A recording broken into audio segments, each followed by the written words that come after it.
ومحمد وعلى محمد صلوات اللهم صل على Muhammad وعلى Muhammad. Start off this majlis. We'll start with Tilawat of the Quran with Brother Hadir Zadi. For Muhammad وعلى Muhammad صلوات Allah.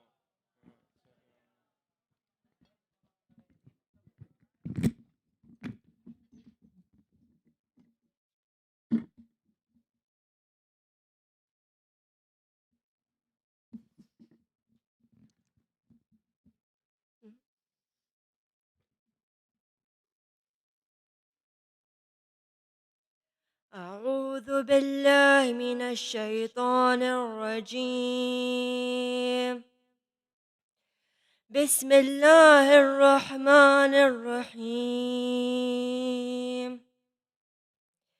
والفجر وليال عشر والشفع والوتر والليل إذا يسر هل في ذلك قسم لذي هجر ألم تر كيف فعل ربك بعاد إرم ذات العماد التي لم يخلق مثلها في البلاد وثمود الذين جابوا الصخر بالواد وفرعون ذي الأوتاد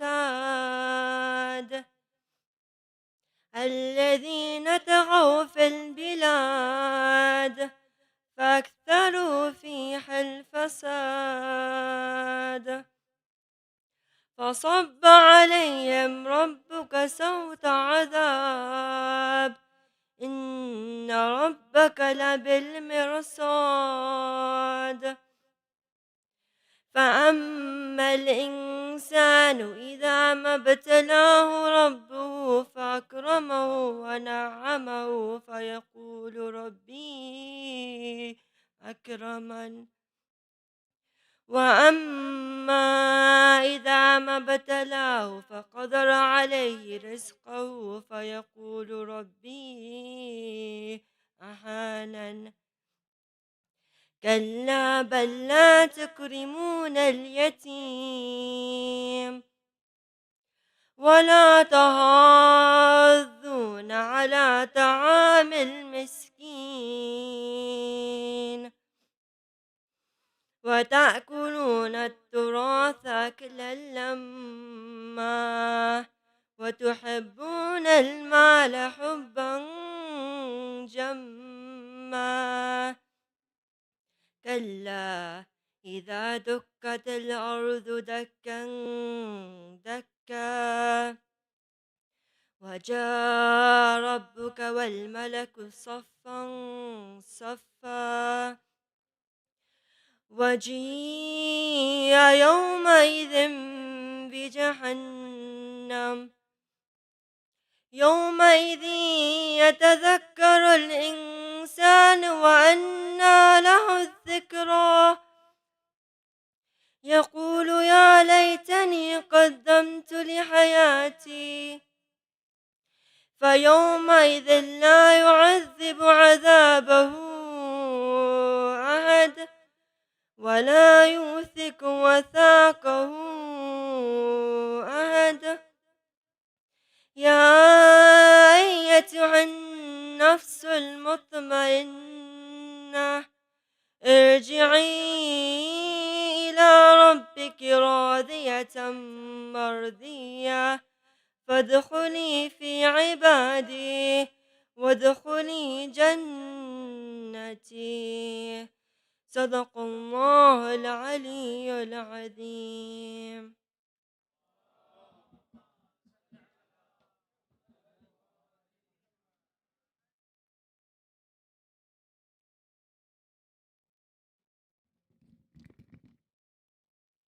Ahsan. Can we get a loud salawat for Brother Hadir Zadi? Allahumma salli ala Muhammad wa ala. Next, we'll have Sister Zahra Salani recite a poem in English by Muhammad wa ali Muhammad salawat. Allah.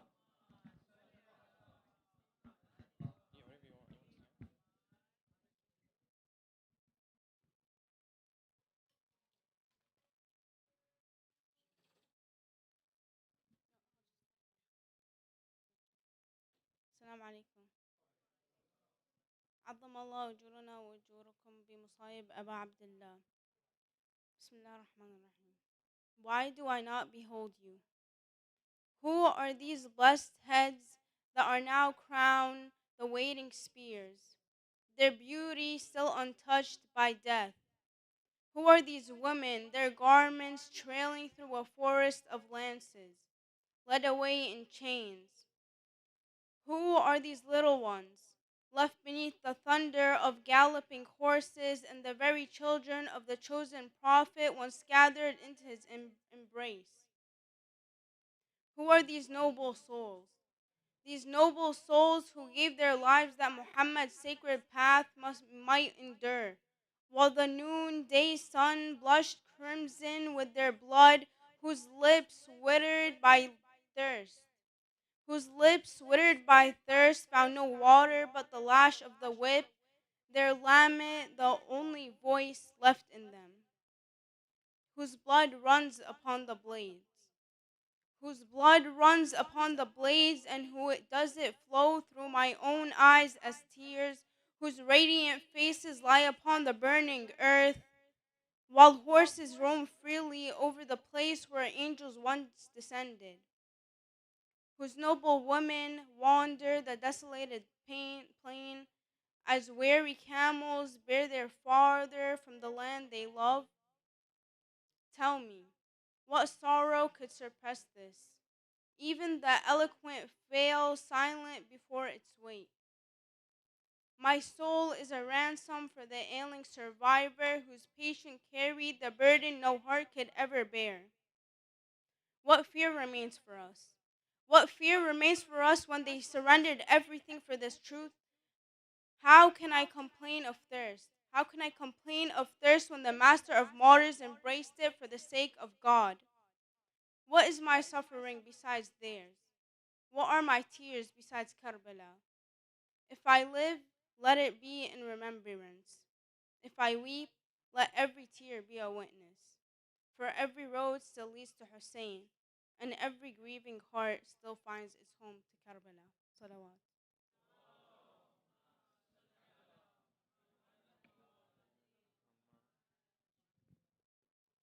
Can we get a loud salawat for Sister Sarah? Allahumma salli ala Muhammad wa ali Muhammad. Next, we have a salam in Urdu, will be recited by Brother Zain Said by Muhammad wa ali Muhammad salawat.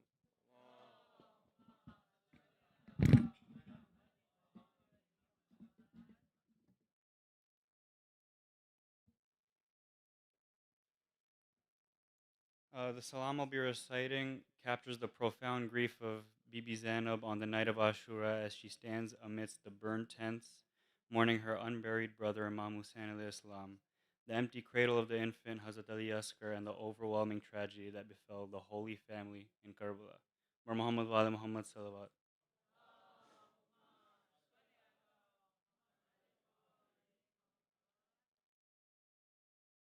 Kayamat बन के दिन आशूर का ज़ैनब पे आया है कयामत बन के दिन आशूर का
किया वीरान एक झूला उजाड़ा एक मादर को बताए कातिले असगर तेरे क्या हाथ आया है कहाँ ढूंढे अली असगर को मादर के इस तरफ जाए कहाँ ढूंढे अली असगर को मादर के इस तरफ जाए अंधेरी रात है बेशीर ने जंगल बसाया है सदा ज़हरा की आती थी उठो गाजी सहारा दो सदा ज़हरा की आती थी उठो गाजी सहारा दो मेरे बेटे ने तन्हालाशाए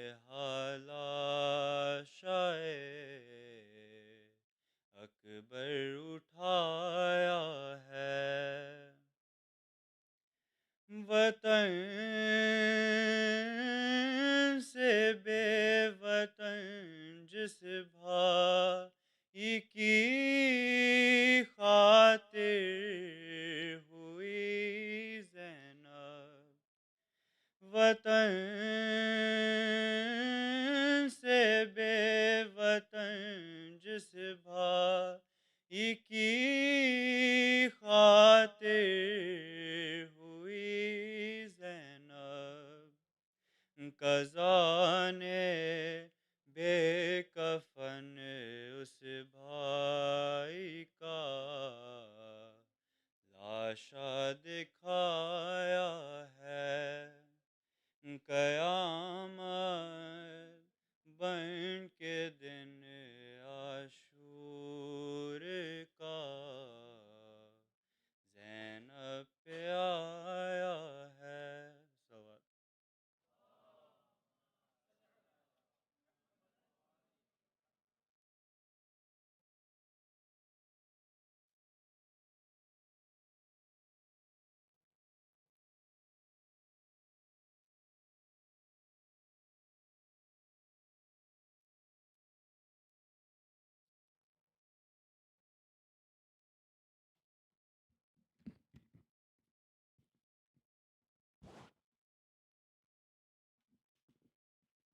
Can we get a loud celebrate for brothers inside? Allahumma salli ala Muhammad wa ali Muhammad. Before we start the majlis, we'll have some announcements.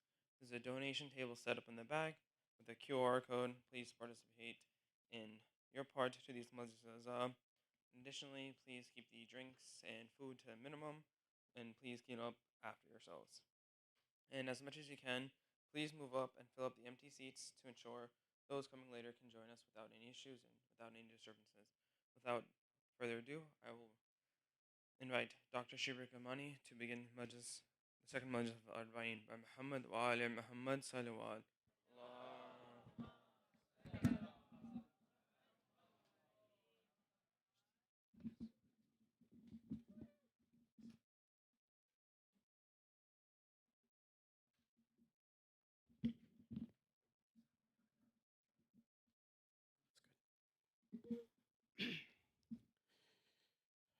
أعوذ بالله من الشيطان اللعين الرجيم بسم الله الرحمن الرحيم فوض أمري إلى الله إن الله الله بصير بالعباد ولا حول ولا قوة إلا بالله العلي العظيم حسبنا الله ونعم الوكيل ونعم المولى ونعم النصير والصلاة والسلام والتحية والإكرام على الرسول المسدد المصطفى الأمجد المحمود الأحمد الذي سمي في السماء بأحمد وفي الأرض بأبي القاسم محمد اللهم صل على وعلى أهل بيت الطيبين الطاهرين المعصومين المظلومين المنتجبين الذين أذهب الله عنهم الرجس وطهرهم تطهيرا.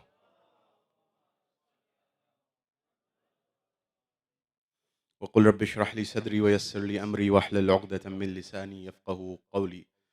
أما بعد، قال الله تبارك وتعالى في كتاب الكريم: بسم الله الرحمن الرحيم ولا تكونوا كالذين نسوا الله فأنساهم أنفسهم صدق الله العلي العظيم. صلوا على محمد وآل محمد.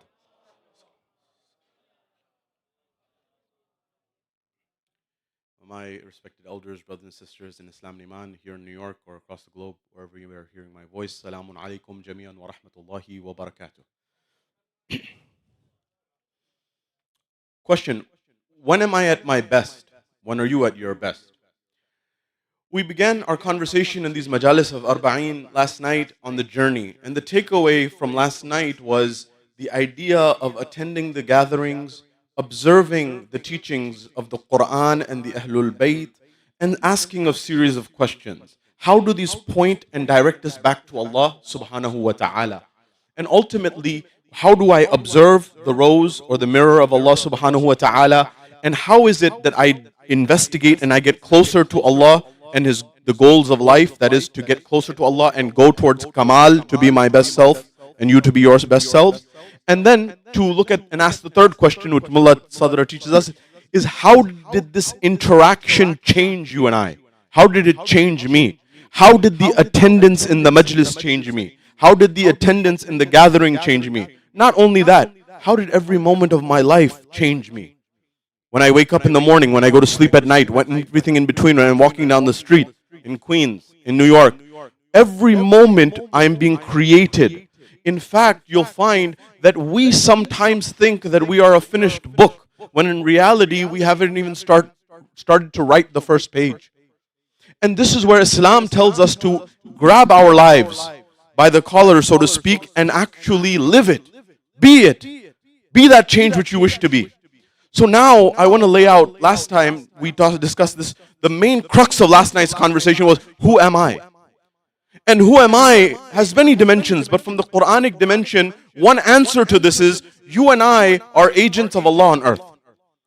Allah has made us His vicegerent on earth. And that means we have autonomy through Allah on earth to do divine will, meaning to make the world a better place by our existence. To show through ibadah, through worship. Of course, Allah doesn't get anything from our worship. The concept is, how do I actualize myself and come into this world and make this world a better place? Tonight, we go further on this journey, and I'm telling you where we're going to go. One aspect of this entire series through Karbala and transformation is to become your best self. And eventually, over these nights, we're going to get to a point where it's not only about you, it then becomes, how do we as a collective and a community become our best self? And to this end, we need to think about this. So I mentioned last night, for example, Sulaiman teaches us how to dream big, how to think big. Right?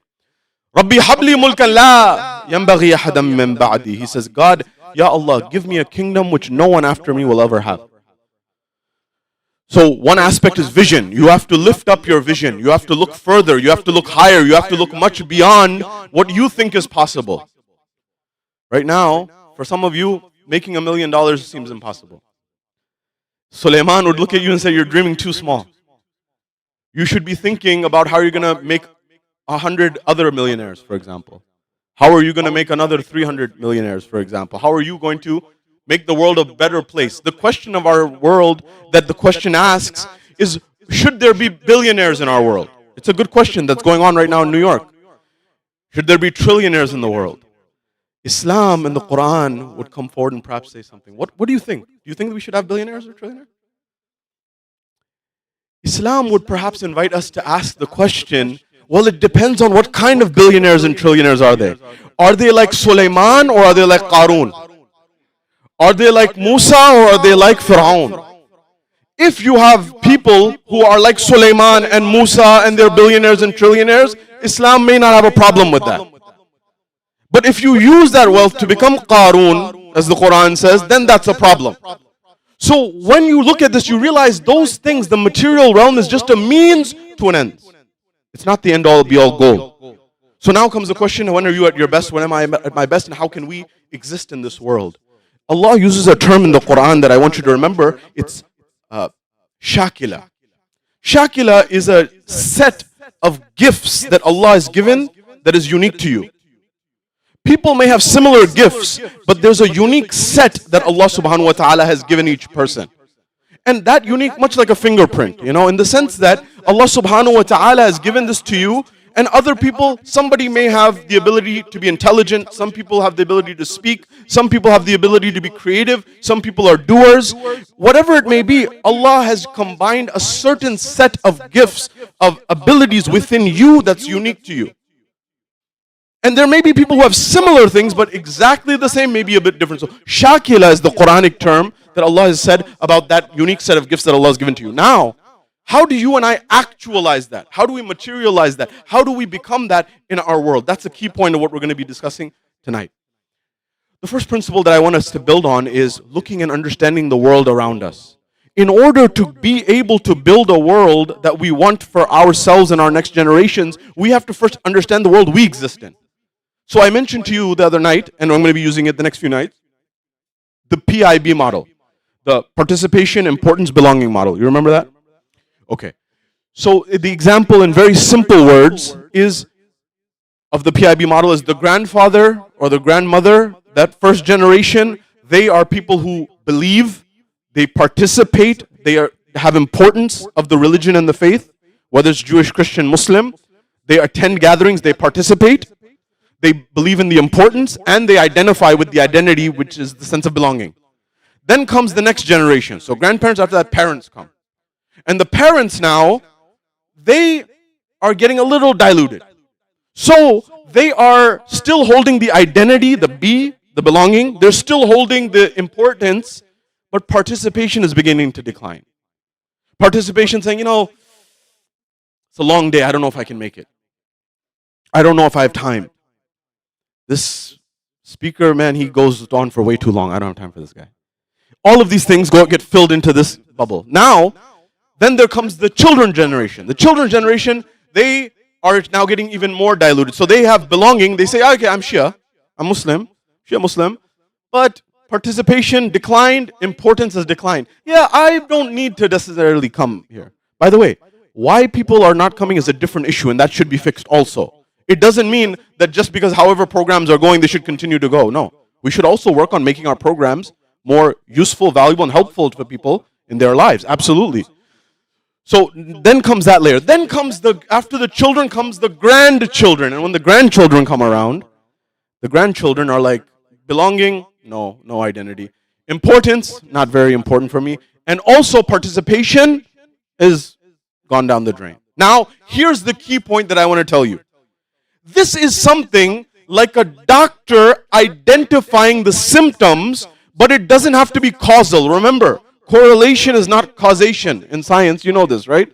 So the principle is, it just doesn't mean that if sociologists studied religion around the world and they found the PIB model, that first participation goes, then importance goes, then belonging goes, it doesn't mean that we absolutely have to do that.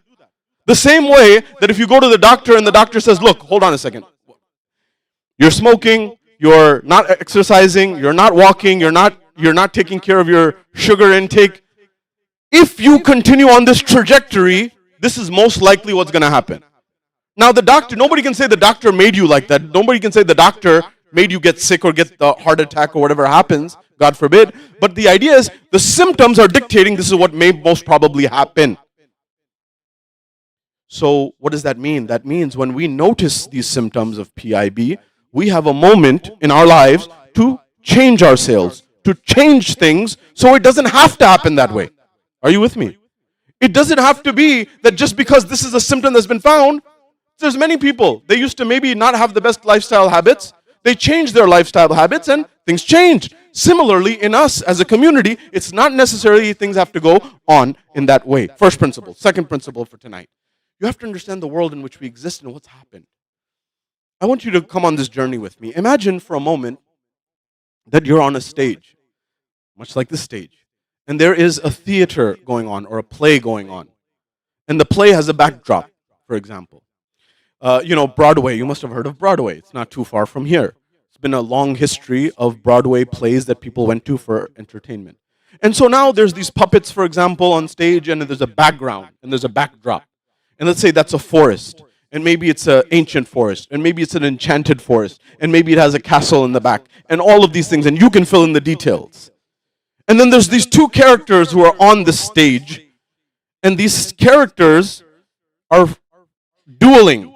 They're fighting. They have their swords out, and they're fighting, and they're competing on the stage, and we're all watching this spectacle. We're all watching this scene.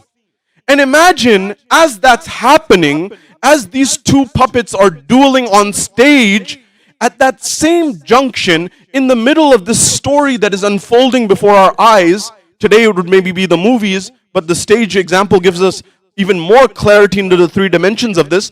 You notice these two puppets dueling, fighting, and eventually in the heat of that, somebody pulls the background away. The background's gone. There's no backdrop anymore. There's no forest in the background. What happens to those puppets? What happens to those puppets on screen? Their entire existence was in that frame. And when that background is removed, what is the meaning of their existence? It becomes nothing. And this is what some anthropologists and sociologists have said is the dynamic of the world that we're getting into and we've gotten into, where the meaning has been stripped and removed from our existence. And as a result, we often feel a vacuum. And the way that this is described by, for example, Ernesto Di Martino, he's an Italian sociologist, he says when this happens, it's as if everything becomes everything and then nothing emerges. I'll give you an example of this. Everything becomes everything. What does that mean? Have you ever been scrolling on social media? And when you're scrolling on social media, at once you see a scene of something that's funny. Maybe you see a cat, for example, a very warming image. And right after that, you see an image in a video of young children being killed in front of your eyes. And then you scroll again, and then you see another funny video or a comedy video right after that. The weight and gravity in the history of humanity of a child being killed and a cat video are very different. But in our world, what's happened is these have collapsed on one another. So the same attention that I pay of 10 seconds to a cat video is the same attention that I pay to a 10-second child being killed in front of my eyes. And then I just move on to the next video. This is what's meant that everything becomes everything. And then nothing emerges. And that's the tragedy of the world in which we exist right now. The meaning gets sucked from the ground. But Karbala is something that can actually help you and I and society at large to fill that void that society has put in. I mentioned this for those who were at the day Majlis, but I want to share something with you and understand the power of how powerful Karbala is. Dr. Nassim Nicholas Talib is a renowned writer, philosopher, thinker, mathematician, statistician, trader, financial trader, options trader. His books are well known. In fact, his book, Black Swan, is the most cited book in the 21st century, since 2000 till now. He's written another book called, it's a Bible on Wall Street, it's called Fooled by Randomness. He wanted to write another book, he didn't know what name he should give it, and I'll tell you the name that he came up with. He said, I was investigating. He's a Lebanese writer. He's studied in France. He's traveled the globe. He says, look, I was studying a concept and I didn't know what word to use for this concept. This is a guy who's pretty smart. He made, a lot of money during the 87 crash of the stock market and Black Monday when everyone else lost a lot of money. He made a lot of money. So, and he's been in the markets for a long time. So he says, I wanted to study this concept and I wanted to share something. Just to give you another insight of this guy, he's a Lebanese Christian, but he wrote in his book, for example, Fooled by Randomness, he said that, our world should have a system where there's fairness in trade. So, for example, he said that when Wall Street has all of its stocks that are garbage, when they want to unload them on other people, they will sell it like it's gold. They'll tell you it's gold, but in their books behind the scenes, they know it's garbage. He said this information asymmetry leads to distrust, and you should have skin in the game. You know what he said? He said the most honest system that I found, the most just system that I found was the Islamic system of business.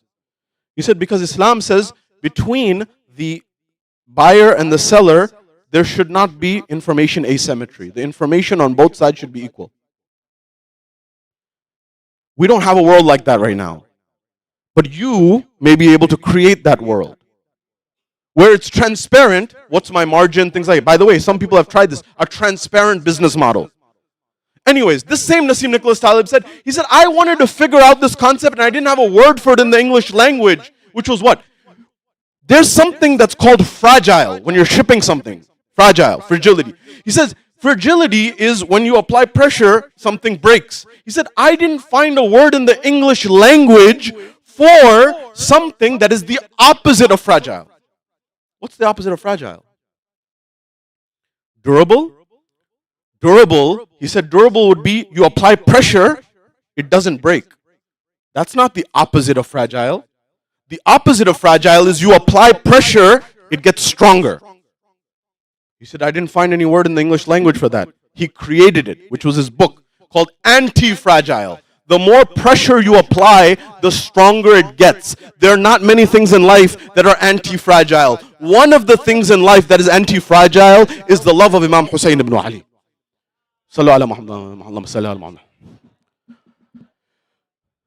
That love of Imam Hussein is so powerful that ruler after ruler, generation after generation, century after century, has been afraid of a few people who weep, cry, and remember Imam Hussein alayhi salam.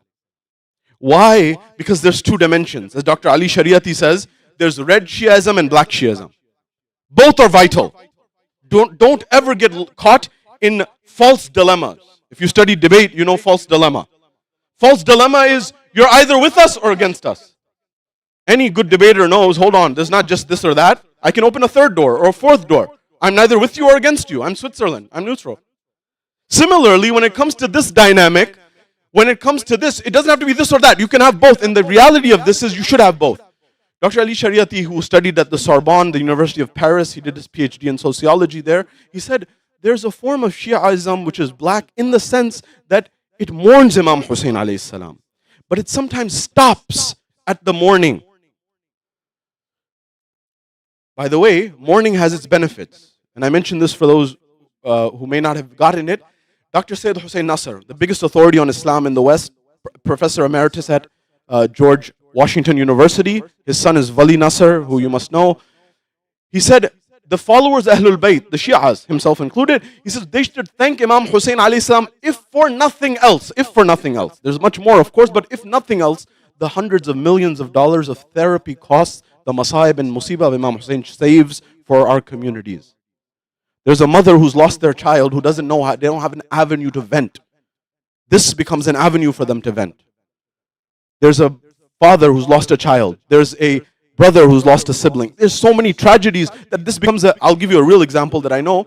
I mentioned this and a brother came to me, he said, I need to share something with you. I said, what is it? He said, my nephew, after his parents died, was in a situation where he absolutely couldn't go on. He was completely quiet, shocked. He was shell-shocked. Not a word. The doctor said, look, you have to get him to vent this somehow, otherwise it could get really bad. They didn't know how to. You know what they did? 8th Muharram, they took him to the Majlis of Hazrat Abbas.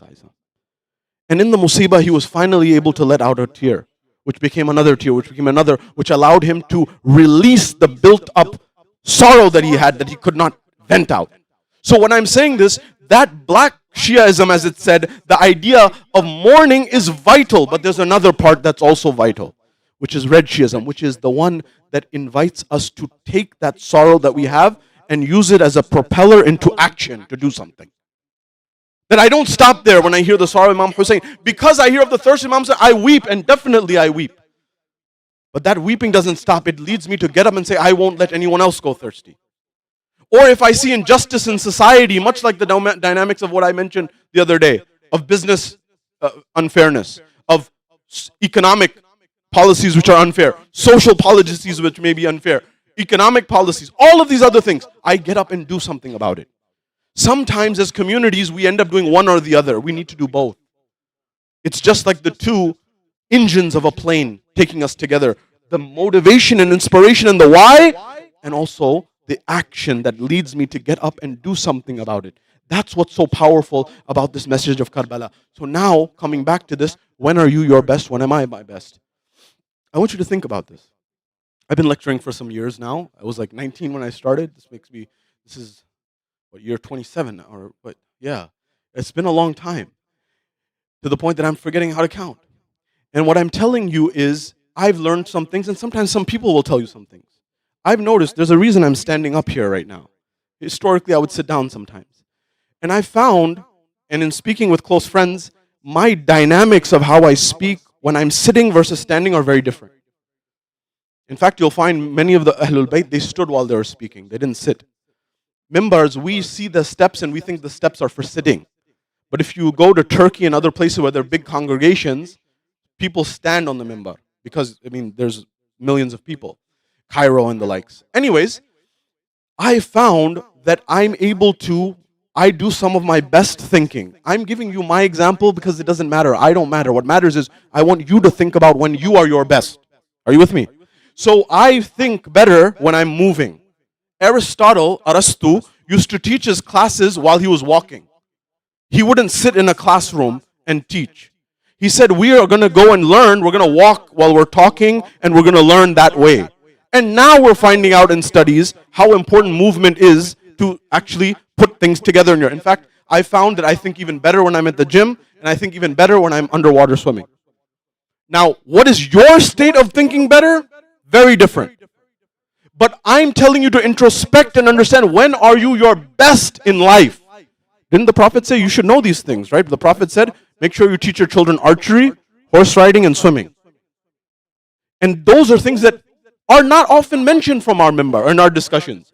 The reality of the matter is, Islam is that religion was so practical and was teaching us to be our best selves. And being your best self sometimes necessitates you to switch your environment and your stance. Are there not traditions even when it comes to anger? This is a deep reflection. A Bedouin Arab in the middle of the desert.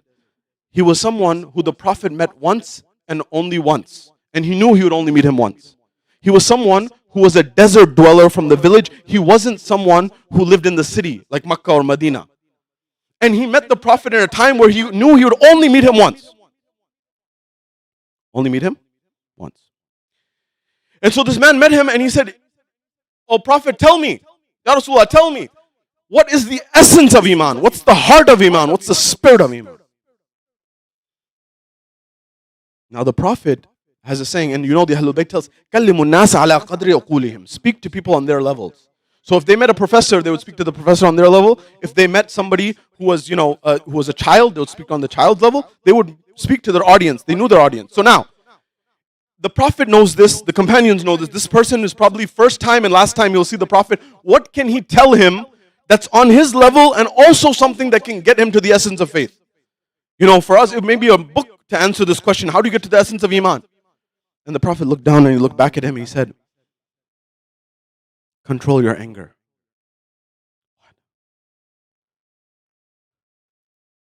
So the Arab thought he didn't understand him. He thought maybe there's a different dialect. Like dialect, some people in New York, they sound different. You take them to some other parts of the world country, they won't understand what they're saying. You see some people from the South, they come up to New York, some New Yorkers won't understand what they're saying. There's different dialects. So he said, maybe he's not understanding my Arabic. Maybe it's Bedouin Arabic. So he said again, what's the essence of faith? He said, of Iman. He says, the Prophet looked down, looked up again. He said, control your anger. I don't think he's understanding me. Third time, he said, what is the essence of faith? He said, control your anger. The guy left. The companion said, Ya Rasul, what is this? He said, if he follows this, this will get him to the essence of Iman. Now, for you and I, you may not realize that this becomes a template to realize who we are and solve every other problem that we may have spiritually in our lives. When anger erupts within us, do we have the ability to control, to pause? Islam gives you practical guidance on it. If you're standing, sit down. If you're sitting, lay down. Do wudu, for example. And these are things that can help you change your state in order to control that. But it's not just about that. It's about all the other aspects that may emerge. Irritability, gossip, ghibah, whatever it may be. Every single thing, by virtue of understanding that it's something vital. Why else does the Quran say, for example, وَالْكَاظِمِينَ الْغَيْظِ وَالْعَافِينَ عَنِ النَّاسِ وَاللَّهُ يُحِبُّ الْمُحْسِنِينَ. You know, Imam Al-Kadhim, we call him Imam Al-Kadhim, right? Why? It comes from this ayah of the Quran. وَالْكَاظِمِينَ الْغَيْظِ, and they control their anger. وَالْعَافِينَ عَنِ النَّاسِ, and they forgive people. وَاللَّهُ يُحِبُّ الْمُحْسِنِينَ, and Allah loves those who do good. So now, when it comes to this dynamic, when are you at your best? When I say this, standing or sitting, it's not about that even. It's also about understanding maybe what temperature the room's at. But these are all physical. I want us to go to a level deeper, which is spiritual. When are you spiritually at your best? When is it that you feel the most inspired to change, to do something, to make this world that we exist in a better place, a better moment, a better time? So now, when it comes to this is where we build on Mullah Sadra. Allow me to explain. Sallu ala Muhammad wa ali Muhammad. Allahumma sallam.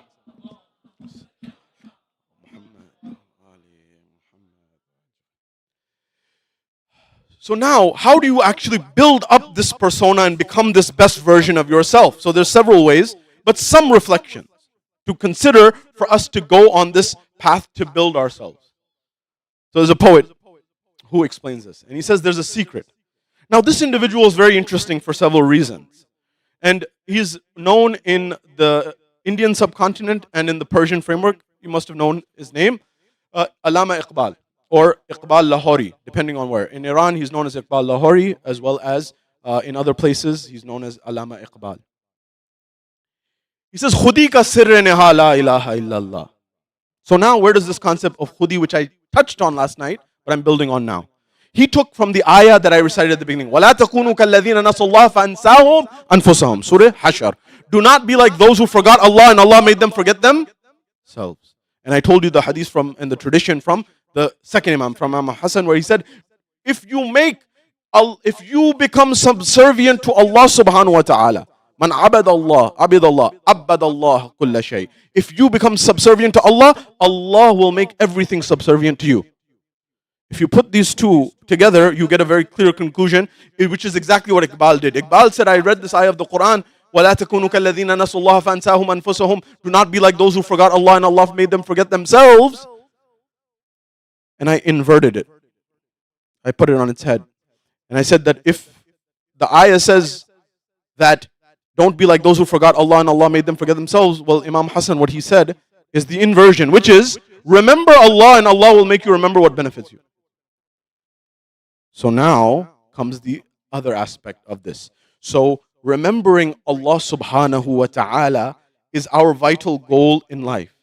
And by virtue of that, I become an agent on earth that wants Allah subhanahu wa ta'ala's will as much as possible to make the world a better place. That's my goal, to get to that point. Now, part of that is also the dua of Sulaiman, to be able to lift myself at such a level, to come up to such a level that I have vision that is visionary, that is far-reaching. Far-reaching. So he says, Khudi ka sirrina. And before I mention this, I mentioned one thing last night which I need to elaborate on, which is this. Iqbal was a Sunni Muslim. He died as a Sunni Muslim, as we know. And he says a line which I think is very interesting and noteworthy, especially coming from him. He's somebody who used to read the Quran very diligently. And by the way, he used his poetry as a means to get to people.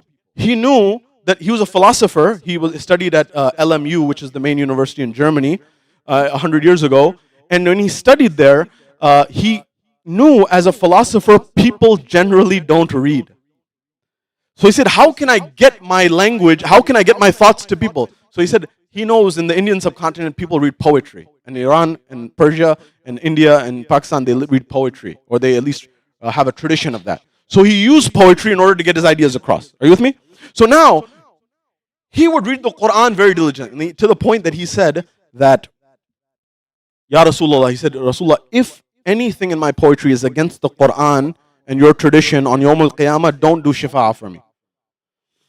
He would read the Quran in the way that old scholars used to tell, and his father told him, which was, read the Quran. Some people ask, how do you build a connection with the Quran? One example is this.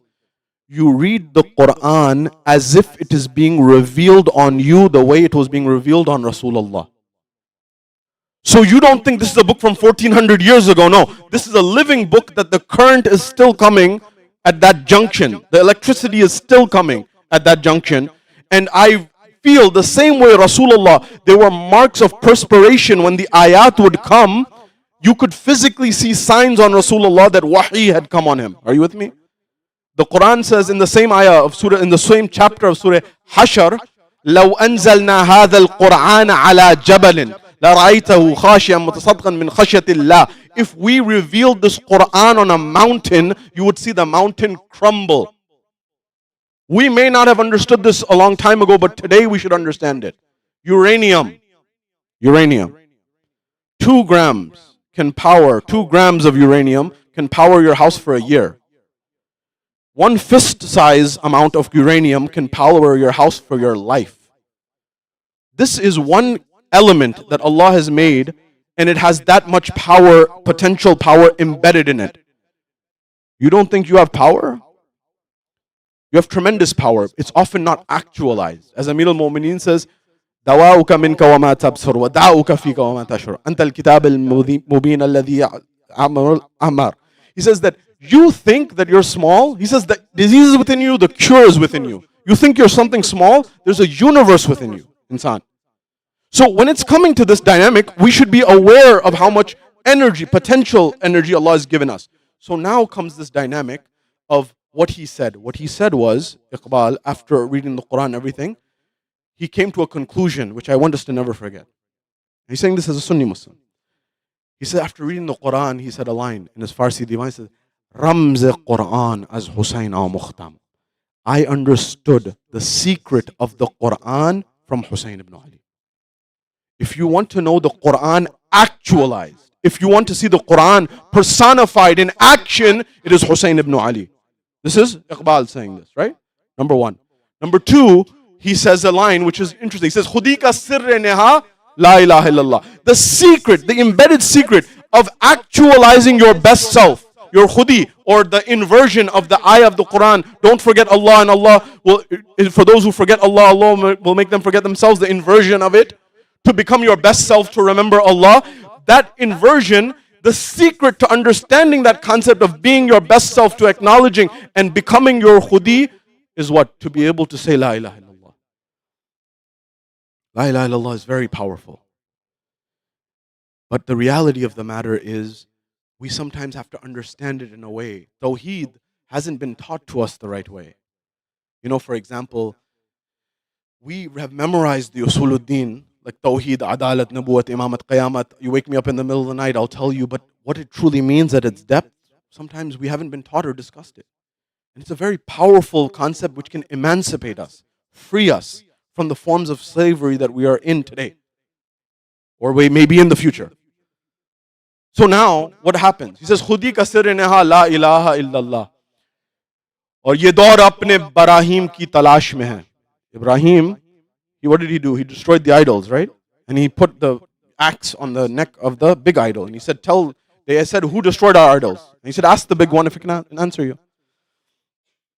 He says, ye daur apne Ibrahim ki talash mein hai. Sanam kada hai jahan la ilaha illallah. He says, this whole world has become a house of idols. Now, idols at that time, and maybe even today, were physical. Today, idols aren't physical. They're ideological. They're ideological within our mind, within our heart. The isms, capitalism, socialism, consumerism, you fill in the blanks. All of those become forms of it. I'll give you an example. I went to Los Angeles, and I'm lecturing there, and I go to museums. You have some amazing museums in this city. Make use of them. And they can be a testament to seeing history.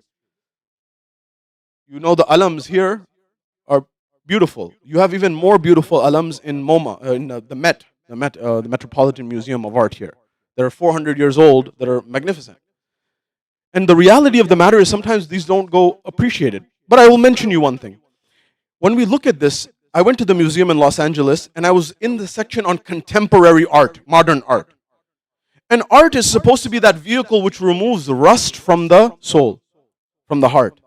Imam Ali says the heart also grows tired. So renew it with good sayings, with wise sayings, with wisdom. And so it was an artwork. From the distance, it was a massive canvas. From the distance, all you saw were logos of popular brands. I don't want to take any names because you and I may have some of these on. And so you're like, what is this? How is this art? And then when you got closer and closer, as you got closer and closer, you noticed certain things, little chains around those that were connecting all of them, around all of the logos. And then I saw the plate that had the name and the title of that artwork. And it said materialism. And I got it. That those are forms of shackles that we have in our world, in our lives, that sometimes we don't even realize and we don't understand. And they're still there. And so when it comes to these things, part of being our best selves is to be illuminated. So he says, ये दौर अपने बराहीम की तलाश में सनम कदा है जहां ला इलाहा इल्लल्लाह. This whole world has become a house of idols, but the idols are in a different form. So now why is it that we don't know this power of la ilaha illallah? He answers this in a different place. Why isn't it that going through Majlis for so many years, going through Madaris for so many years, going through programming for so many years, and I don't know the secret, and I don't know how to actualize the secret, to be like Imam Hussein, to say la ilaha illallah and to be able to conquer the world. To say la ilaha illallah and be able to be remembered across the globe, from Australia to America to Russia to Argentina to everywhere in the globe. To be able to be remembered like Imam Ali alayhi salam, who was a statesman, a politician, a statesman, a warrior. To be by myself. And he says it for another reason. He says, Khudi ka sir naha la ilaha illallah. So why can't we say la ilaha illallah and truly actualize and understand there's no God but Allah, there's no deity except Allah subhanahu wa ta'ala. The Arabs used to believe in Allah before Islam. Al-Ilah. They used to believe in Al-Ilah, which is the high Lord or the high deity, but they also believed in a lot of other gods. So Allah said, first you have to get rid of all of the others. Then you believe in Al-Ilah or Allah, the high God, which everyone was agreeing on, that's the ultimate God. But Allah said, get rid of all of these other idols. So Allah became a contraction of that. So why can't we say La ilaha? So he says in another place, Gala, you know his neck. Ghont is to squeeze, to choke someone. So Gala to ghont diya hai ahle madrasa ne tera. Kahan se aaye sada la ilaha illallah. He says that the systems in our world, and that's exactly what's happened, they've suffocated us to the point that we can't say la ilaha illallah, actualize la ilaha illallah.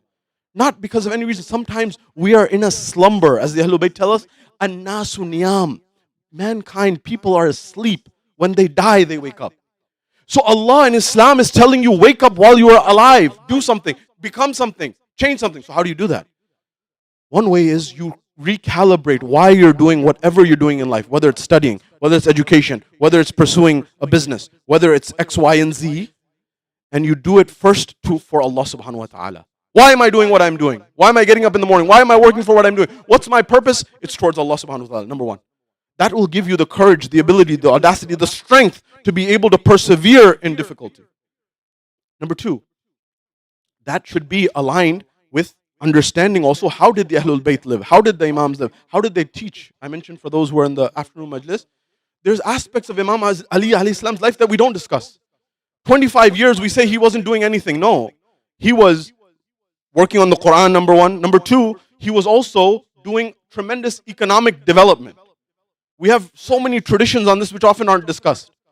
One example, Imam Ali alayhi salam used to go to the outskirts of Medina during that period, and he was digging. People said, Ali is going after the dunya, he's going after the world. Those people didn't understand. So Imam Ali would strike and he was digging. He was looking for water in the desert. Water, then and now, is like oil in the desert, more valuable. It's the most valuable resource in the desert. And if you hit water, you could make orchards and then you would hit it rich. So now he would go there and he would dig. First day he dug. Second day he dug. First day he digs, everyone's saying, Ali's going after dunya, Ali's going after the world, Ali's going after the world. Imam Ali is not paying attention to that. He's focused on his work. He goes back home, he doesn't get anything. Second day he comes back. He begins to dig again and again and again. Why does Imam Ali need to be digging? He's lifting Khaybar. You know, he's giving us a lesson here. So then it goes further. They say, Ali's going after dunya, Ali's going after this dunya. Imam Ali, second day, still no water strikes. So if Imam Ali doesn't make it on the first or second day, you and I definitely should not give up on the first or second day of our business or endeavors or what we're trying to do, right? Number one. Second thing, Imam Ali comes back on the third day. Then they said, Ali is really wanting this dunya. He really wants to have this dunya. So he's striking and striking and striking, still no water. When the day is about to end, they say Imam Ali comes out, people are talking, and they're saying what they're saying. Imam Ali gathers his breath and he goes back in. This time he strikes with a Haydari strike and water springs out. He said, Ali's hit it rich. Ali's a millionaire. Ali's a billionaire. Ali's the richest man in town. And this is Amir al-Mu'mineen. He says, bring me a paper and pen. You know, historically, at the time of Islam, there were only about 13 people who knew how to read and write. One of them was Imam Ali, documented. That people knew they knew how to read and write. Rasulullah could also, of course, but he hadn't been taught by anyone, so to speak. It's a longer discussion. So he said, bring me a paper and a pen. I said, okay. They brought him a paper and pen. Imam Ali says, right. He says, this spring that I have just dug out, I am waqfing it, I am giving it, endowing it in a trust, and the funds are to be used as follows. He says, they are to be used for the poor. They are to be used for the orphans. They are to be used for the wayfarers, the people who are from out of town traveling, they don't have any way to get home. It is to be used to help people get married who are not able to afford getting married. It is to be used to look after the sick. He said, this, Ali ibn Abi Talib, servant of Allah subhanahu wa ta'ala. He says, make sure it's taken care of. This is Amir al-Mu'mineen. What does that mean? Are we following in the footsteps of Imam Ali in the sense that are we creating abilities for people, for example, if they want to get married, to help get them a fund to get started on? Or are we, for example, thinking about that? The Quran testified to the sincerity and authenticity and the beauty of this family. I'm not saying it. The Quran says, وَيُطْعِمُونَ الطَّعَامَ عَلَى حُبِّهِ مِسْكِينًا وَيَتِيمًا وَعَسِيرًا. Surah Insan, Surah Dahar. And they give out of their love of Allah to the poor, the orphan, the wayfarer. All historians wrote that this was revealed for Ali and Fatima and Hasanain, this ayah. So when it comes to this, why wouldn't we expect otherwise? Another example. If you go to Medina, there's Masjid al-Ghammama, which is nearby to the Masjid of the Prophet. This is where Rasulullah performed Salatul Istisqa, the prayer for rain to descend. There was a drought in Medina, and Rasulullah prayed for this. And then there was descension of rain. In that neighborhood, Imam Ali had a property. That property, he took that property, and he wrote a testament for it, a trust, and he said, this property is for my maternal aunts. It's not to be sold. Bibi Fatima bint Asad, her family, is Imam Ali's maternal aunts. It's for her sisters. It's not to be sold. It's not to be gifted. It's not to be, nothing's to be done. It's to remain in that family as long as they live. We never are told about these aspects. When I was growing up listening to Imam, I thought Imam Ali, he had no economic development. I mean, of course he did. How many of us have thought about not only homes for ourselves, but our maternal aunts, our paternal aunts, our loved ones who may not have anyone to look after them? Sulaiman's dua, Imam Ali's dua. It's so amazing how magnificent these people. Sulaiman controls all of the dominion. Sulaiman controls all of the dominion. He says, Rabbi habli mulkan. La yanbaghi ahadan min ba'di. Ya Allah, give me a kingdom which no one after me will ever have. And in another place, the Quran tells us that إنما وليكم الله ورسول والذين آمنوا والذين يقيمون الصلاة ويؤتون الزكاة وهم راكعون. Your wali is Allah and His Messenger and the one who in a state of ruku gives zakat. All historians said that this, all the mufassirin who do tafsir of the Quran said this for Ali ibn Abi Talib. But people ask the question, Ali ibn Abi Talib, when a poor man, when a beggar came into, or an angel in the form of a beggar came into the masjid, he was asking for help, no one addressed him. But when he said, Ya Allah, I am leaving your house empty-handed, that's when Amir al-Mu'mineen gestured with his finger and this man came and took the ring off the finger of Imam Ali, understanding that he was giving this in the form of charity. But the question remained, what ring did he give? Shia scholars are on another side. Rawindi, Sunni scholars even wrote this, what I'm telling you. What ring was that Ali gave? Historians wrote, and you can check this on your own. The ring that Ali gave in the state of ruku, that's testament in the Quran, was the ring that belonged to Solomon or Sulaiman, and that's how he controlled his whole kingdom. Where the kingdom of Sulaiman ends, the charity of Ali ibn Abi Talib begins. What Imam do we follow? What Imam do you follow? What Imam do I follow? Have we ever contemplated how magnificent this person was? They asked Imam Ali, who was more generous, you or Hatim al-Ta'i? You know, sometimes now I've started to understand this, how madloom the Ahlul Bayt were. Sometimes when we hear their praise and sometimes they had to tell it themselves. Why? Because people didn't realize, people didn't value, people didn't appreciate how much knowledge these people have and how far-sighted they were. They just took them for granted. This is in Urdu. Ghar ki murgi, dal barabar. The same dynamic was keep playing in that time. So Imam Ali had to tell them where he was looking, how far he was looking, what his vision was, because otherwise people wouldn't even know what questions to ask him. So now when it comes to, they asked Imam Ali, who's more. Before Imam Ali, there was a man by the name of Hatim al-Ta'i, very generous, very well renowned in generosity. And so some people asked Rasulullah, what will happen with him? He was super generous, but he came before Islam. In the Muslim world writes different things. They say, for example, he won't be harmed by the fire of hell, regardless. Everyone accepted that he was very generous.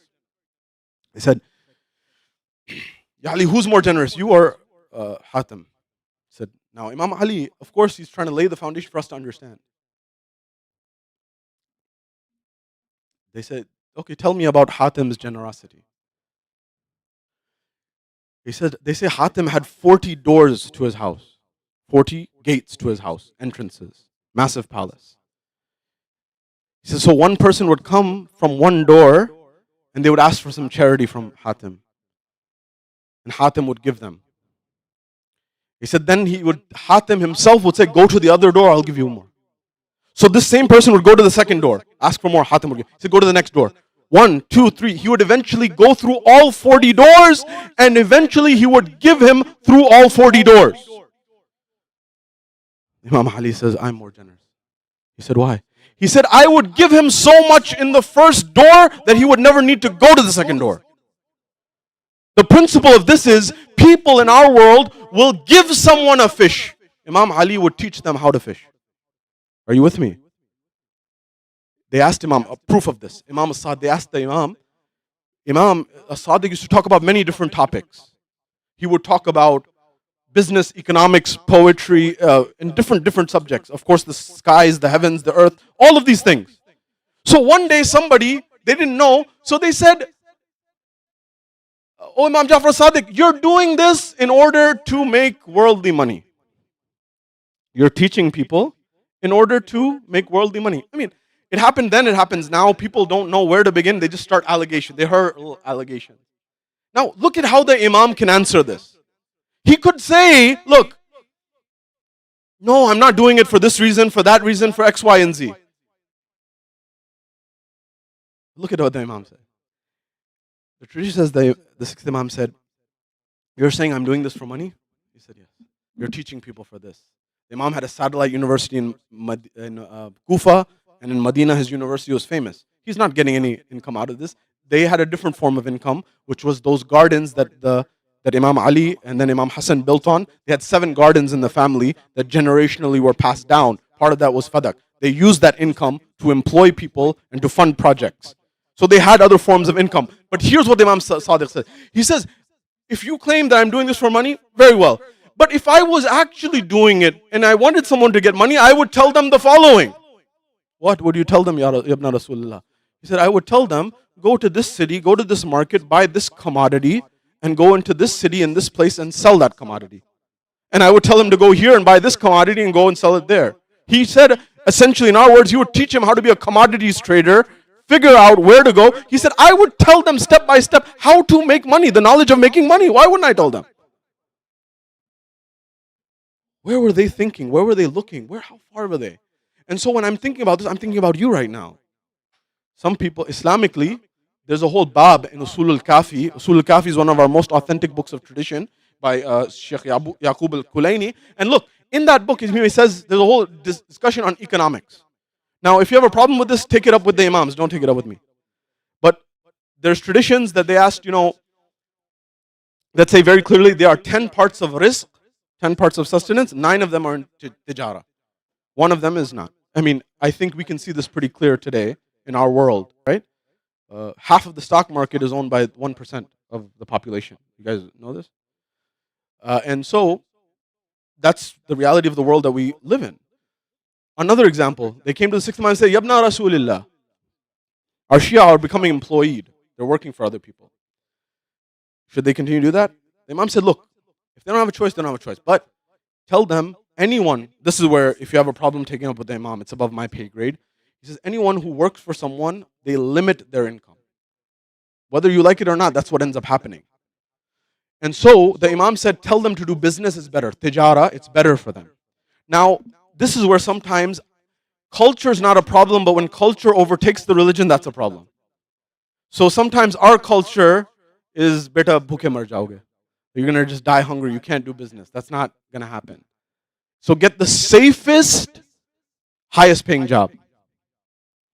The same Nassim Nicholas Taleb said, he said there's 2 major drugs in the world, the worst. One is heroin, the other is a monthly salary. And that's a form of slavery, which we don't recognize. The reality of the matter is, I'm not saying, by the way, I've been employed a lot of my life as well, but it requires courage. So how do you do that? One is you start earlier. You encourage young people to do business, learn the principles, and start working and start trying when they're with their parents. And have your why, qurbatan ilallah. Have your why for Imam Hussein alayhi salam. Have your why for the Ahlul Bayt to make the world a better place. And I'll give you an example. There's an entrepreneur that I know in Silicon Valley, a Pakistani brother. He sold his first company. I'm giving you practical advice on how you can implement the teachings of the Ahlul Bayt. He sold his first company, and now he's doing what a lot of people do. He's on the golf course, and he's shooting the rounds, and he's thinking about what I should do for my next business venture. And he saw that on the golf courses, the sun is setting. By the way, these are things that often aren't told. A lot of us grew up playing, soccer and basketball, and myself included. But there's some sports in America that are networking sports. One of them is tennis. One of them is golf. I've been to some of these golf courses. I'm not telling you to do it for that reason, but I'm saying share this knowledge with others. One brother who is a friend of mine, he's in private equity. He's done like 8 big deals, and 6 of them came from the golf course. But I'm telling you that so we share as followers of Ahlul Bayt to rise together. And it's important for us to understand how systems work right now and how we can build systems that may be better. Anyways, he's on the golf course, the sun is descending, and he says, his friend who is a Christian, he's a Muslim, he says the Prophet Muhammad had a saying that pay the laborer before their sweat dries. Pay the laborer before their sweat dries. That's haq, that's justice, that's fairness. His Christian friend says, that's interesting. The Bible says, pay the wage of the laborer before the sun sets, for they are poor and in need of it. So they're sitting on this golf course and they're standing there and they're like, why is it that in America, this was some years ago, now people have caught on. So why is it in America we pay people on a 2-week cycle? You get your salary on a 2-week cycle. He said it's like employers, are taking a 2-week free loan from their employees. On top of that, the way sometimes Americans have to live is they have to have, auto lien loans and other high usury loans to just make those ends meet to survive. This is dhulm. So he started a company called Pay Active, which gave people earned wage access. The day they work is the money they get. Now, other companies have caught on, other big companies have gone onto that. But what I'm saying is that's an example of justice or injustice or change that you can use through entrepreneurship to change the world. So now, at every junction, at every moment in your life, you should be becoming better. Who you came in the morning as and who you're leaving as, tomorrow should be a different day. There's 2 tools that Allah's Messenger and His Ahlul Bayt have given. Muraqaba and muhasaba. Muraqaba is the Islamic term for what people now call mindfulness. You know mindfulness? To be aware of what state you're in. I'm angry, I'm irritable, or thinking about thinking. I'm dozing off. This Maulana is going on too long. How long is more is he going to go on? What's for lunch tomorrow? All of these other thoughts that linger in the mind. All of these things. So next is you have a camera on yourself of what's going on. But then there's muhasibah. Muhasibah, the seventh Imam, Imam Al-Kazim says, one who does not do muhasibah in a 24-hour period is not one of us. Muhasibah is to take account of what you did in the last 24 hours and see what went well, what didn't go well. What do I need to improve on? How do I better myself? What am I doing? How have I transformed? What did I learn from the majlis? How am I transforming? What seeds have I planted? Where am I going? What's my destination? The Quran. People say, how do you have a relationship with the Quran? I'll tell you right now. Take small ayat, lines of the Quran, put them on your wall, use them as a philosophy for life. For example, Allah says, Aina tadhabun. Where are you going? Where are you going physically? Where are you going intellectually? Where are you going spiritually? If it's not somewhere you shouldn't go, you should go on your phone, in your mind, don't go there. If it's somewhere you should go, go there. There's amazing lessons in the Quran. So now, when it comes to this dynamic for you and I, best case, be your best self at every moment in time. Generate that person, become that person. And it doesn't take long. It takes one moment of understanding and realization. That one change changes everything. Nonetheless. So yesterday's was, who am I now? Who you are is not something stagnant, it is moving. You are becoming at every moment. At every moment, kun fayakun is happening. It's a living, breathing book, the Quran. So when Allah says be and it is, it's happening at every moment in time. Are you with me? Nonetheless, tonight,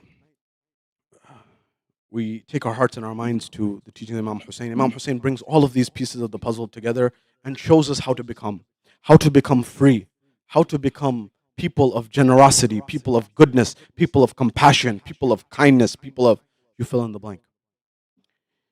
But unfortunately, the world was not as kind to the Ahlul Bayt and the holy progeny of the Ahlul Bayt. Ajrukum ala Allah. They say after Karbala, the Holy Family went towards Kufa and on to Sham. In Kufa, this was the Kufa which Imam Ali used to rule the Muslim empire from one day. And it is in this same Kufa that people began to throw dates of charity on the Ahlul Bayt. And they would say, this is haram upon us. Do you not know we are the family of Rasulullah? We are the family of Habibullah. We are the family of the Messenger of Allah subhanahu wa ta'ala. But they asked the Imam after Karbala, they said, what were some of the challenges that you faced? And the narrations say, when they asked Imam Sajjad, what was the most difficult thing that you faced? He said, Asham, Asham, Asham. Sham, that Damascus was very difficult for us. Why? One of the reasons we are told is that there was a difference between Kufa and a difference between Sham. When they got to Kufa, they tried to ridicule the Ahlul Bayt. They threw some dates of charity on the Ahlul Bayt. But when they got to Sham, we are told by the Ahlul Bayt, in Sham it was a different scenario. They were throwing from the rooftops hot burning coals on the Ahlul Bayt. They would throw stones on the Ahlul Bayt. They would mock the Ahlul Bayt. And the Imam would be saying, have you not read in the Quran, قُلْ لَا أَسَلُكُمْ عَلَيْهِ أَجْرًا إِلَّا الْمَوَدَّةَ فِي الْقُرْبَى. Yet there was no one to look after the sanctity of Rasulullah. أَجْرُكُمْ عَلَى اللَّهِ. The difficulties began to mount one after the other. How many difficulties did the Ahlul Bayt endure in these states within Sham? In these environments, Ajrukum ala Allah. Imam Sajjad would have to deal with challenges upon challenges along the way. What are some of the challenges? They say that when they left from Medina, and the family left from Medina before Karbala, there were 200 children or more in the qafila and the caravan of Imam Al-Hussein alayhi salam.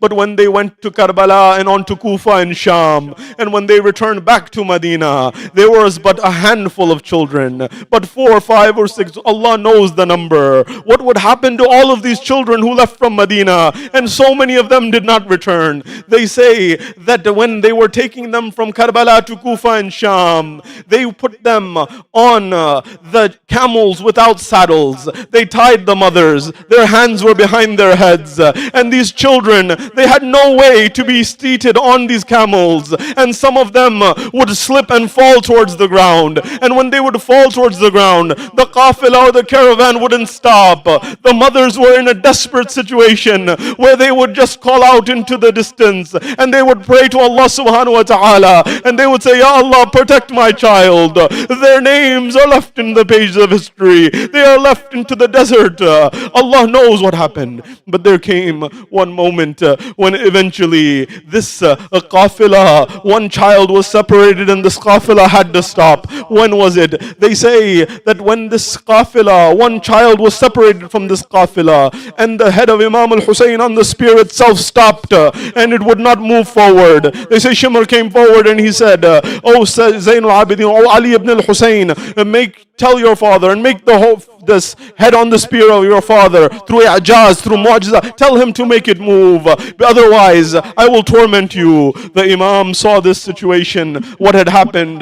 The scenario was that there was a daughter of Imam al-Hussein by the name of Sakina. She had been separated from the qafila. This Sakina was very dear to the heart of Imam al-Hussein alayhi salam, that he prayed for her to have her in Salatul Layl, to the point the narrations say that he would say that I do not like the house in which Sakina and Rabab are not in, that I find tranquility in the house in which Sakina and Rabab are in. Ajrukum ala Allah. Zainab began to look for this child in the middle of the desert. Allah knows what circumstances may have transpired. Ajrukum ala Allah. I'm leaving that there, but I would just want to leave you with one musibah of this daughter of Imam Hussein who endured musibah after musibah from Karbala to Kufa on to Sham.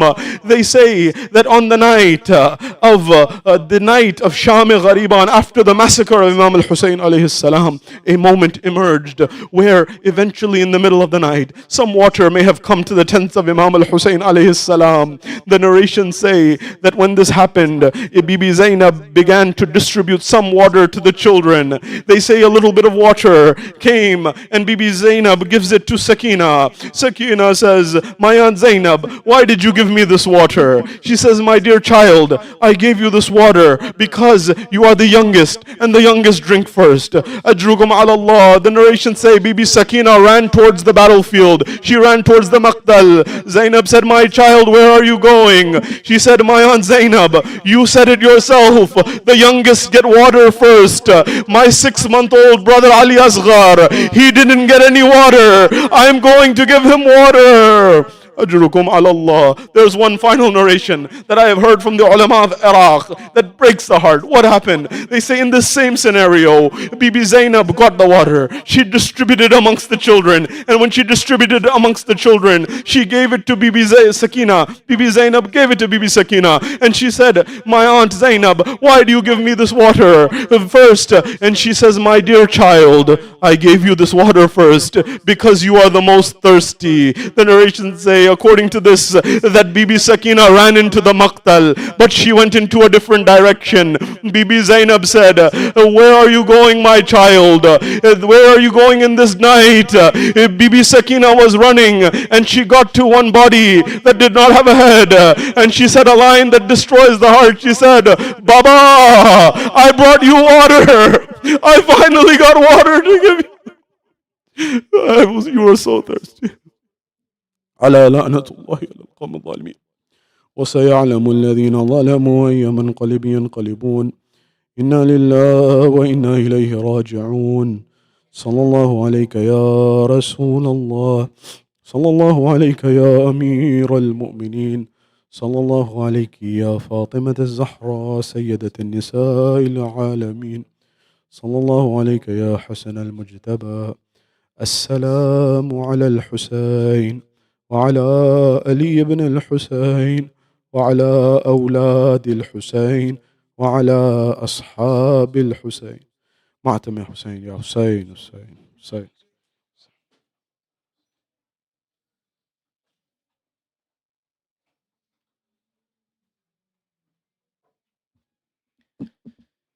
आंखें तरस गई हैं अकबर के देखने को, अली अकबर,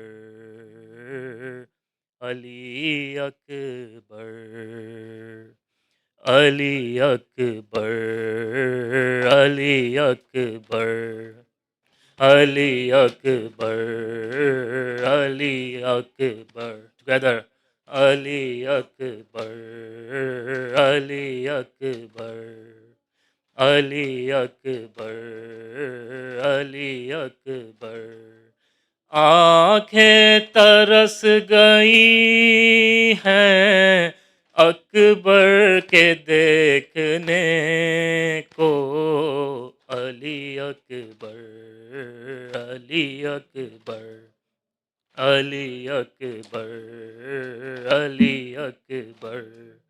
लैला के लपे हरदम रहता था एक नाला, लैला के लपे हरदम रहता था एक नाला.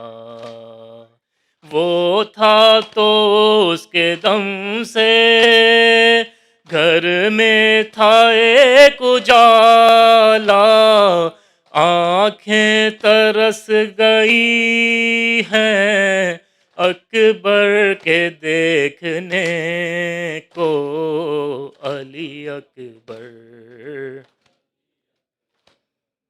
अली अकबर.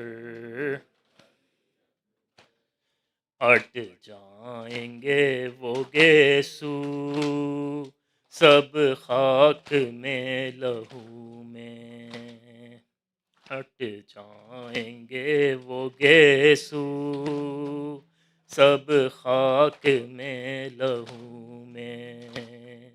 ये दिन भी देखने थे सहरे की आरज़ू में, आंखें तरस गई हैं अकबर के देखने को, अली अकबर, अली अकबर.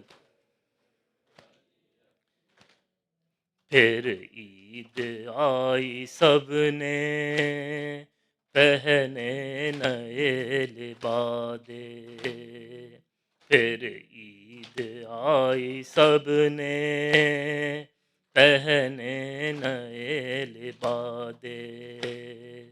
आए नहीं पलट कर उम्मत के शाहज़ादे,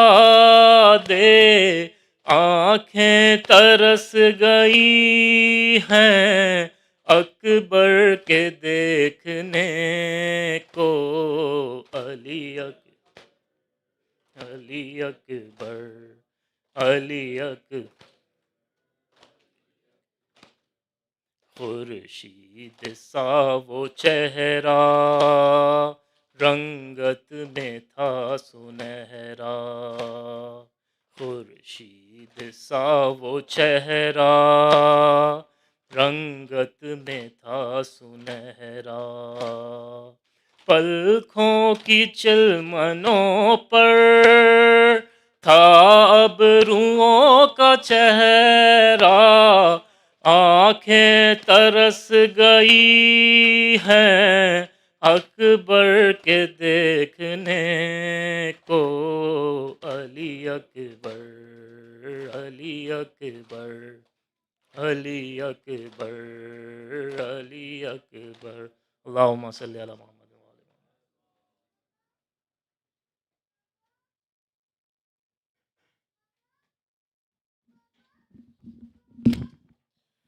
السلام عليك يا رسول الله يا نبي الله. السلام عليك يا أمير المؤمنين يا علي بن أبي طالب. السلام عليك يا خديجة الكبرى أم المؤمنين. السلام عليك يا فاطمة الزهراء سيدة النساء العالمين. السلام عليك يا حسن علي المجتبى السلام عليك يا أبا عبد الله وعلى الأرواح التي حلت بفنائك. عليكم مني سلام الله أبدا ما بقيت وبقي الليل والنهار. وعلى جعل الله واخر أحد مني لزيارتكم. السلام على الحسين وعلى علي بن الحسين وعلى أولاد الحسين وعلى أصحاب الحسين، خصوصا سيدي يا مولاي يا أبا الفضل عباس ابن أمير المؤمنين، وأختك زينب وأم كلثوم وبنت سكينة جميعا ورحمة الله وبركاته. السلام عليك يا علي بن الحسين زين العابدين. السلام عليك يا محمد بن علي الباقر. السلام عليك يا جعفر محمد الصادق. السلام عليك يا موسى بن جعفر الكاظم. السلام عليك يا علي بن موسى الرضا. السلام عليك يا محمد بن علي الجواد. السلام عليك يا علي بن محمد الحادي. السلام عليك يا حسن بن علي العسكري. السلام عليك يا حجة بن الحسن يا صاحب الزمان. السلام عليك يا شريك القرآن. السلام عليك يا كعبة الإيمان. السلام عليك يا إمام من سوى الجان. السلام عليكم جميعا ورحمة الله وبركاته. بسم الله الرحمن الرحيم. اللهم كل وليك الحجة ابن الحسن صلواتك عليه وعلى آبائه في هذه الساعة وفي كل ساعة وليا وحافظا وقائدا وناصرا ليلا وعينا حتى تسكنه أرزك توعا وتمتعوا فيها طويلا برحمتك يا أرحم الراحمين.